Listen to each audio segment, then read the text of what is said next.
जय हिंद। 3:32 पे जम्मू से कश्मीर की तरफ कॉन्वॉय निकला सीआरपीएफ का 2500 जवानों का कॉन्वॉय, जो कि जनरली होता नहीं, 1000 कॉन्वॉय में होते। सबसे मेन क्या है ना, बहुत गुस्से में हूं लेकिन इतना कंट्रोल करके कोशिश ही कर रहा हूं। अगर मेरे सामने संविधान का, मैं हमेशा से कहता हूं कि संविधान का सम्मान करना चाहिए, कानून का करना चाहिए, लेकिन आज वो अंदर से वो फील है ना, इन जैसे हरामी गद्दार आ जाए ना, बीच में हाथ रख के फाड़ दूं सालों को, अभी वो फीलिंग है। लेकिन द कंसर्न इज सिर्फ गुस्सा, गाली है बहुत, लेकिन बात करना है ना।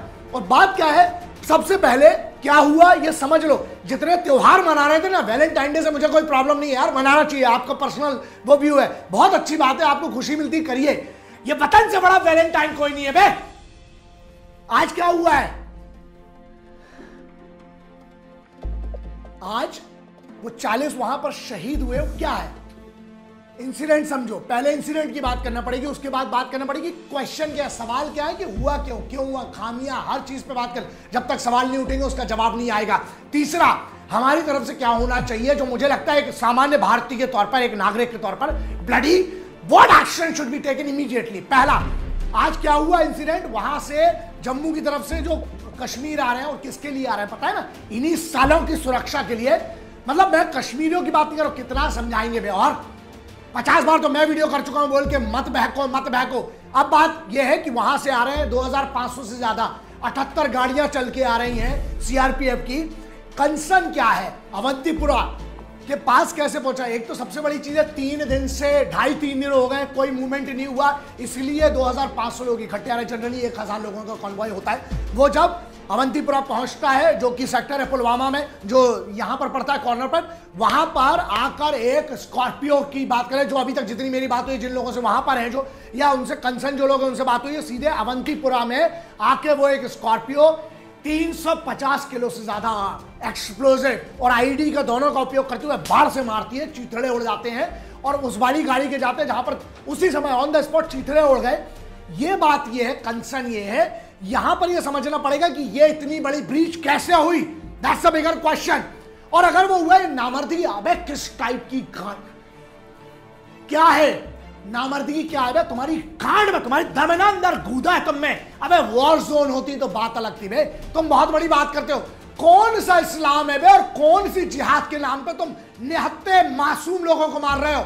कोई वॉर जोन नहीं है, और ये सेफ रूट माना जाता है। जहां पे ये हुआ है सेफ रूट हुआ है। क्या बीच हुई है, कहां पर हुआ है, ये सबसे बड़ा क्वेश्चन। वो ठीक है, that's okay, that's a part different, but कैसे इतनी बड़ी 76 बटालियन जो है, 76वीं बटालियन की गाड़ी से ठोका, उसके बाद चीथड़े उड़ गए।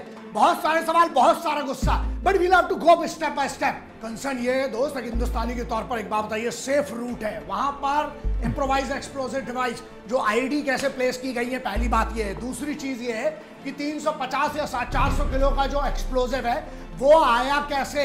और तीसरा, अबे गद्दार तो है ये टेररिस्ट, ये साले भड़ुए हैं। सबसे बड़ी चीज, इनके चाचा के लौंडे हरामी है कौन इस देश में, जिनने कॉन्वॉय निकलने की इंफॉर्मेशन दी। समझ में आता है तुम्हें क्या है ये। जब वहां से 2005, जबकि सेफ रूट है ये, जम्मू से जब गाड़ियां निकलती हैं, पहली बात इतना लंबा कॉन्वॉय है इसकी, ठीक है इंफॉर्मेशन पास हुई है, वो बैठ के ताक में बैठे हुए थे, कहां पे फेलियर हो रहा है, और सेफ रूट में कैसे इतनी बड़ी चूक हुई है। एक तरफ ये बात करते हैं भूखे नंगे, हमको इकोनॉमिक सपोर्ट चाहिए, ये चाहिए वो चाहिए। एक बात बताओ, इन भूखे नंगे लोगों के पास इतना बड़ा 350 किलो एक्सप्लोजिव खरीदने का कहां से पैसा आ गया। इन भूखे नंगे लोगों को सपोर्ट कौन कर रहा है, कहां से, किस लेवल पे ये ट्रेस करना पड़ेगा। कब तक हम लोग, एक बात बताइए, जितने लोग बैठ के सुन रहे हैं अपने आप में एक बात सोचना दोस्त, मैं लिंक डालूंगा यहाँ पर, क्योंकि मैं शायद मुझे लगता है कि मैं वो फोटोज तक आपके साथ शेयर नहीं कर सकता हूं। उनकी माओ को, उनकी बहनों को, तुम्हें पता है, उनकी बेटियों को, उनकी बीवियों को लाशें नहीं है यार, चीथड़े हैं इतने तरह से। क्या दोगे उनके घर वालों को, उनके घर वालों को मिलेगा क्या, यह सोचा है। सबसे बड़ी चीज, इसका जिम्मेदार मैं बोलता हूं बॉस, अब बहुत, अबे पॉलिटिकल पार्टीज वाले गलत कंसर्न है, इस पे भी राजनीति मत करना बे, इस पे भी राजनीति मत करना, ये बहुत बड़ा कंसर्न है। एक इससे बड़ा कंसर्न ये है, डिबेट चालू हो जाएंगे उस पे साले सब आके ना, मैं इसलिए बोल रहा हूं सोल्यूशन चाहिए। सोल्यूशन क्या है आप, और सबसे बड़ी चीज, अभी एक बात बताओ, मरने वाले कांग्रेस को रिप्रेजेंट करते थे, बीजेपी को करते थे, समाजवादी को करते थे, आम आदमी पार्टी को करते थे, किसको करते थे? उनने कौन सा गलत काम किया?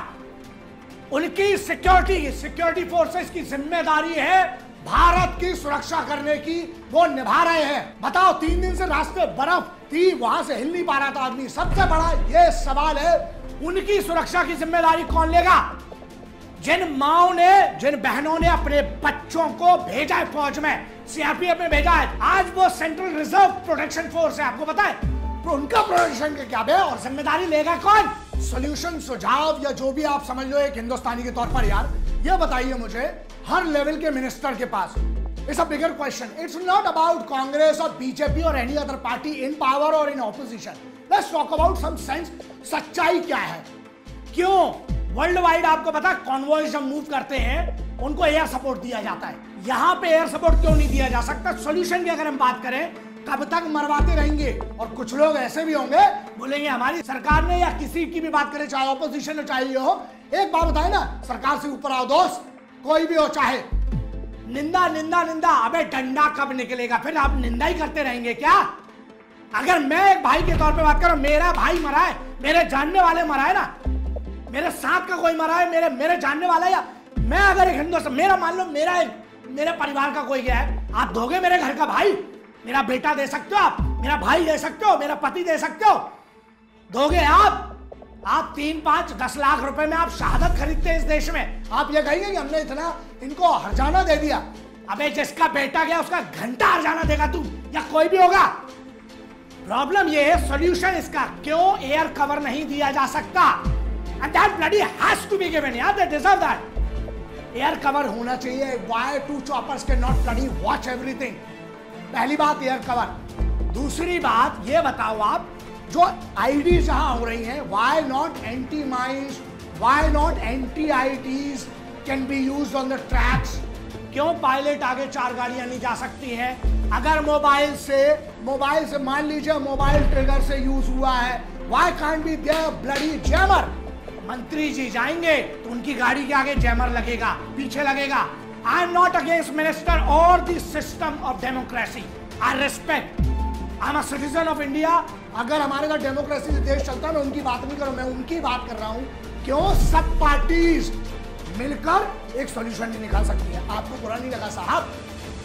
अपने आप से भी कभी पूछिएगा, लड़के के बदले लड़के, ठीक है, एक नियम बना दो ना, एक शहीद हो तो जो उस विभाग का इंचार्ज था उसका लौंडा भेजो आप फौज में, तब समझ में आएगा आपको। जिसके घर में शहादत होती है ना साहब, जब लहू आता है हाथ में, वो आप नहीं समझ पाएंगे। लोग कहते हैं आप गुस्सा करते हो, अरे मैं तो अभी इनकी भरा हूं ना, मैं जुबान नहीं दी होती ना तो मैं तो मुंह से ही काफी था बे। और दूसरी बात, भगवती की सौगंध भोलेनाथ की, आज जिनने करवाया अगर मेरे सामने, और मैं कहीं अगर ऊपर वाले ने चाहा, मैं इसके लिए कानून भी हाथ में लेने तैयार हूं। अगर जिनने करवाया मुझे अगर पता चले, अगर मेरी इतनी कुवत हुई ना, अगर मैं बोलो बीच में हाथ डाल के चीरने की औकात रखता हूं बे, और जेल के लिए भी इतना तैयार हूं। अगर मैं एक आतंकवादी को मार के जाऊंगा, मुझे लगता है मेरी मां को उससे बड़ा कोई अभिमान नहीं होगा। लेकिन दोस्त, अभी मैं उस स्थिति में नहीं हूं, मैं कहां हूं पता नहीं, बहुत सारी चीजें। मेरा मैटर क्या है? What is the bloody solution of this? एक और बड़े सवाल पे आ जाए, कहां गए वो हिंदू मुस्लिम को लड़ाने वाले? कहां गए? कहां गई गैंग? कहां गए वो ह्यूमन राइट्स वाले? अब नहीं तुमको बुरा लग रहा है? टेररिस्ट मरता है तो अभी तक आंदोलन चालू हो जाते तुम्हारे, है ना? अब कहां गए बे? छुप गए होंगे घुसंड में। हाँ, क्या हुआ अब ह्यूमन राइट्स? मत सोल्जर का कौन सा राइट है? मतलब हम इंतजार किस बात का कर रहे हो आप? हाँ, क्योंकि सेलिब्रिटी नहीं मरा अभी तक तुम्हारा कोई, अभी तक तुम्हारा कोई नेता नहीं मरा ना बड़ा वाला, इसलिए। और मरता भी है नेता तो क्या कहेंगे वो इस पार्टी का था। अबे यार समझ में नहीं आता। एक बार हर चीज में पॉलिटिकल, एक सबसे बड़ी कंसर्न ये है, एक बार मर्दानगी दिखाओ बे, एक बार अंदर से अगर थोड़ा सा भी कूदा है ना, इकट्ठे होके दिखाओ। ये जो है ना, जो चल रहा है तुम लोग का, यहाँ बस बुराई करेंगे, इसका अभी आप खामियां निकालने शुरू हो जाए। खामियां ठीक है, सबको पता है क्या क्या खामियां हुई है। सोल्यूशन क्या है? सोल्यूशन पे बात करिए, उसकी है दम। 24 से 48 घंटे रुक जाओ जरा, फिर देखना सब चैनल पे आएंगे, वो इसकी बात करेंगे, इसकी बात करेंगे। शहीदों का क्या बॉस? मैं बोलता हूं इस पूरे देश को इस बार सीधे बायकॉट कर देना चाहिए, अगर इसका जवाब नहीं दिया गया तो। एक मिनट, सर्जिकल स्ट्राइक, अरे शेड्यूल बनाना, रोज सुबह जाओ, रोज ठोको। आप नामर्दगी फौज की दिखा रहे हो यार, इसका मतलब ये हिंदुस्तानी फौज को पॉलिटिकल विल की जरूरत है। आप पॉलिटिकल विल, पूरी सभी parties, why can not be create a bloody no tolerance policy. हम लोग एक सीधा आप पारित कीजिए। आप किस प्रक्रिया से करते हैं मुझे पता नहीं। इस देश में तो यार तो जो है ना, सुप्रीम कोर्ट खुल जाता है कई टेररिस्टों के लिए रात को। जब सुप्रीम कोर्ट से ये ऐसे कुछ लॉयर होंगे जो टेररिस्ट की फांसी रुकवाना होगा तो सीधे रात को भी सुप्रीम कोर्ट खुलवा लेते हैं। आ जाओ, बहुत सारे लॉयर मिलेंगे ना इस देश में। कहां गए वो लॉयर अब सब? आओ इकट्ठे, जरा इनके ह्यूमन राइट्स के लिए लड़ो, तब मानूंगा कि तुम अबे असल बाप की औलाद हो ना। सबको चैलेंज देता हूं, अगर तुम अपने बाप की औलाद हो, इस मैटर पे इकट्ठा हो और इस मैटर के लिए इन शहीदों की शहादतों का जवाब देने के लिए ना एक बार हो जाओ सब पॉलिटिकल पार्टी इकट्ठे। और अगर नहीं हो रहा तो इसका मतलब सबको समझ में आता है कि आप लोग सिर्फ अपनी पॉलिटिकल रोटी सेकेंगे। अगर आप वतन के शहीदों का जवाब नहीं दे सकते, आपको चुने के आने का कोई हक नहीं है, चाहे वो कोई भी पार्टी हो। एक और ना दहशत से चलता है ये सब है ना, वो साले हमारे दिलों में, हमारी फोर्सेस के दिलों में डर पैदा कर रहे हैं। हमारे इधर आप बैकफुट पे आने बोलते हो। एक सबसे बढ़िया सॉल्यूशन बताओ एक हिंदुस्तानी के तौर पर। सबसे पहले इन सालों के हरामी इन्फॉर्मर्स को उठाओ, इनको गांड पे गोली मारो, सालों को इकट्ठा करो। अबे एक रावण जलाने से इस देश में कुछ नहीं होगा। इकट्ठा करो सालों को, सबको खड़ा करके इनकी गांड में गोली पब्लिक में मारो सालों की। लोग कहते ना अबे मैंने बहुत कंट्रोल किया, इसलिए मैं बहुत कंट्रोल करके, लेकिन सच्चाई है दोस्त, बहुत हमने देखा हिंदुस्तान में ना बहुत बड़े बड़े डॉन बनते हैं, नए लौंडे नॉर्थ में गोलियां चलाएंगे हवा में। अबे तुमको डॉन बनना है ना, अबे हम तो बोलते तुम इनमें से किसी को मारो ना, मैं लड़वा लूंगा तेरा केस। ऐसे किसी को ठोको साले हरामियों को जो इंफॉर्मेशन दे रहे हैं। ये साले ना कभी हिंदुस्तान के सगे थे जो इस टाइप का हमला करवाने में मदद करते हैं, और ना ये कभी हिंदुस्तान के सगे होंगे। इस चीज का साला कोई सॉल्यूशन नहीं है। इन्फॉर्मर्स को उठाओ, चाहे हिंदुस्तान के किसी भी कोने में हो, चाहे पाकिस्तान में हो, जहां यह हमला हुआ है ना उसी जगह खड़ा करके इनको, वही अनंतपुर में, वही खड़ा करके पुलवामा में सालों की गांड में गोली मारो, तब तक जलाओ सालों की जब तक एक नस ना बचे। ओए आदिल अहमद, तूने जिम्मेदारी जैसे मोहम्मद ने जिम्मेदारी ली ना, तू काकापुरा का क्यों बे टुच्चे, तू काकापुरा का गुंडा था ना बे, तू साउथ श्रीनगर वाला, तू वही है ना, तू बहुत बड़ा गुंडा बनता है बे। क्यों बे, तेरे कौन से, तू जैसे मोहम्मद तूने 17-18 में ज्वाइन किया है तूने, तेरे को बहुत बड़ा रखता है। सुन बे, बाकी सबकी छोड़, मास्टरमाइंड्स की सुन बे, तेरा वो चिंदी चोर हाफिज सईद और मौलाना अजहर मसूद तुम ही करवा रहे हो बे, बैठे तुम्हारे आका। और तू सुन बे, काकापुरा का तू बॉस, साउथ श्रीनगर का तू गुंडा, तू साले जैसे मोहम्मद का बॉस बन गए, तूने करवाई, जिम्मेदारी ले रहे ना, बाकी सबकी छोड़ बे।